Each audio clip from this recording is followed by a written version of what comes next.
देखो अब एक कॉन्सेप्ट हम लोग ध्यान दें।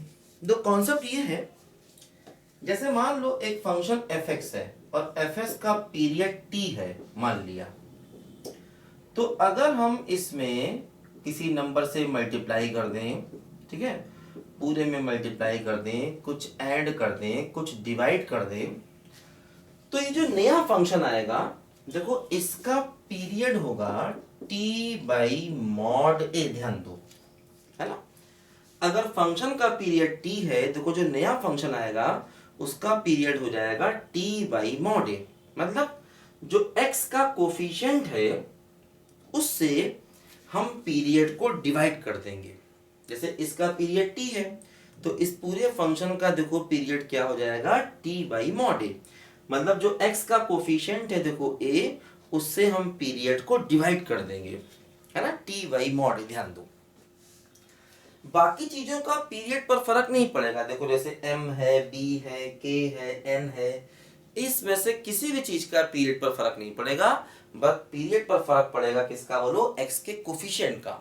तो t बाई मॉड ए उससे डिवाइड कर देंगे। जैसे मान लो फॉर एग्जांपल अगर हम एक फंक्शन लेते हैं एफ एक्स बराबर 3 साइन ऑफ, है ना, फॉर एग्जांपल मैंने लिया 3 माइनस 4x अपॉन 6, इसका पीरियड चाहिए।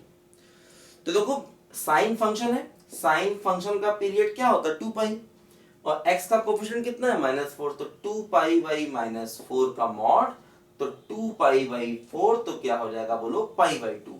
तो इस पूरे फंक्शन का पीरियड क्या हो जाएगा बोलो पाई बाई 2, है ना। x के कोफिशिएंट से पीरियड को डिवाइड कर देना है और कुछ नहीं करना। जैसे मान लो फॉर एग्जांपल हमारे पास ये फंक्शन है, फ्रैक्शनल पार्ट ऑफ 2x + 1 है और इसका हमें पीरियड चाहिए। तो फ्रैक्शनल पार्ट ऑफ x का पीरियड कितना होता 1, x का कोफिशिएंट कितना 1/2, तो इसका पीरियड कितना हो जाएगा बोलो 1/2, है ना। x fractional part of x का पीरियड 1 होता है और यहाँ पर देखो x का कोफिशिएंट 2 है तो 2 से डिवाइड कर देंगे, तो पूरे फंक्शन का पीरियड कितना हो जाएगा बोलो 1/2 हो जाएगा। ध्यान देना। देखो फॉर एग्जांपल मान लो अगर हम ये क्वेश्चन लेते हैं f(x) बराबर tan ऑफ 4 माइनस 3x, और मान लो हमें इसका पीरियड चाहिए, तो क्या होगा बोलो 2 पाई अपॉन x का कोफिशिएंट कितना है मॉड ऑफ -3, तो पूरे का पीरियड क्या हो जाएगा बोलो 2 पाई बाई 3 हो जाएगा। ध्यान दो, है ना। tan फंक्शन का देखो पीरियड होता है पाई, सॉरी tan का पीरियड पाई होता है, तो पाई को डिवाइड करेंगे, है ना, 2 पाई नहीं, पाई को डिवाइड करेंगे x के कोफिशिएंट के मॉड से। तो tan का पीरियड हो गया पाई, तो x का कोफिशिएंट कितना है -3, उसके मॉड से डिवाइड करेंगे, तो आंसर क्या बनेगा बोलो पाई बाई 3 बनेगा, है ना।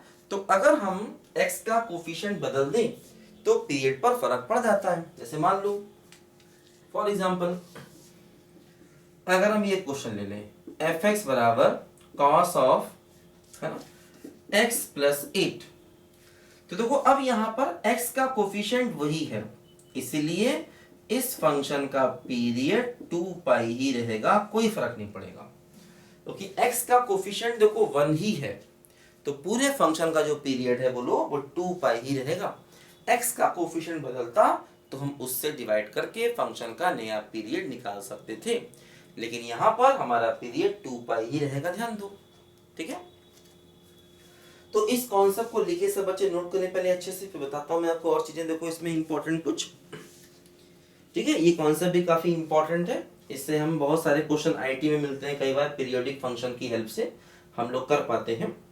तो लिखो सब बच्चे ध्यान से इसको।